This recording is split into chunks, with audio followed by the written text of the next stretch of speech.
As the afternoon wears off and temperatures cool, slowly the animals start to come out of hiding for an evening meal. While the elders gather food, a bunch of juvenile Nkumonkeys are busy in fun and games, oblivious to danger.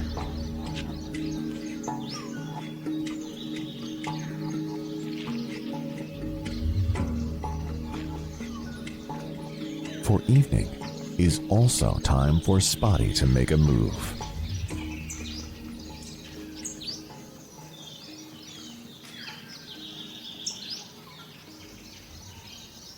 She leaves her daughters safely hidden in the grass.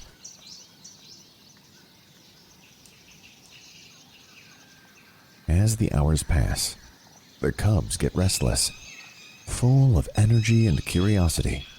They want to explore.